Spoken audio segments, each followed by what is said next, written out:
Halo guys, sekarang kita mau lihat data finansial perusahaan.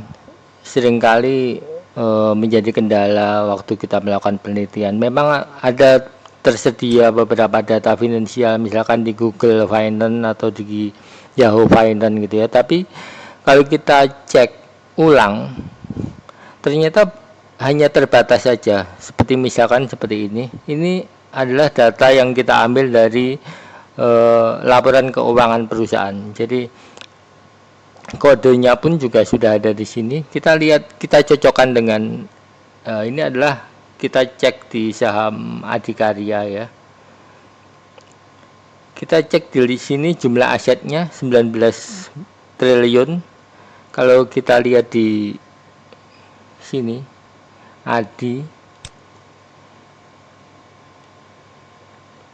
di sini juga 19 triliun. Kita perhatikan di sini, ya 19 triliun. Fixed asetnya 3 triliun. Kita lihat juga di PDF-nya, laporan keuangan PDF 344 juga. Jadi keakuratannya sama persis seperti di financial statement-nya. Kenapa? Karena kita mengembangkannya berdasarkan ambil data langsung dari IDX. Jadi ini kita lihat di sini VLOOKUP. Kalau kita lihat di sini juga kita perhatikan ini ada linknya.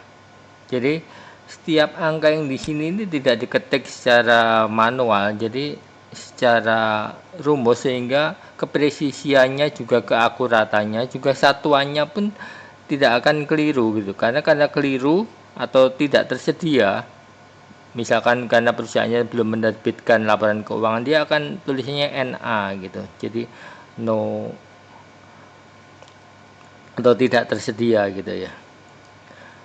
Kita lihat juga di sini bahkan sampai detailnya ya, yang tidak ada di Yahoo Finance maupun Google Finance kami sediakan. Misalkan seperti ini di darinya rasio langsung ada, debt equity ratio juga, di aset keuangan lancar.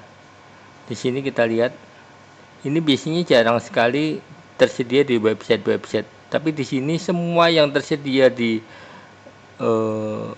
laporan keuangan kita bisa munculkan. Dan yang lebih penting lagi ini, misalkan ya, kalau kita mau menghitung enterprise value dari perusahaan, kita lihat di sini bahwa saham biasanya juga kita bisa lihat, saham preference, modal tambahan di store juga muncul, dan juga saham treasury-nya juga muncul, sehingga kita bisa menghitung nilai Tobin Q-nya juga, karena kita bisa lihat market kapitalisasinya di sini, dan angkanya ini pasti benar gitu. Kita bisa cek di secara di website tertentu yang mereka juga sediakan, tapi dalam jumlah terbatas, emiten tertentu saja. Keunggulannya di sini bahwa semua emiten yang menerbitkan laporan keuangan pasti bisa tercatat di sini. Kita lihat di sini Tobin Q-nya juga muncul. Padahal kalau kita lihat Tobin Q itu enggak tersedia di laporan keuangan ya, karena itu rasio yang kita hitung sendiri berdasarkan market kapitalisasi dan nilai bukunya gitu. Terima kasih. Kalau Anda berminat mencari data finansial untuk penelitian ataupun komersial, silahkan hubungi saya.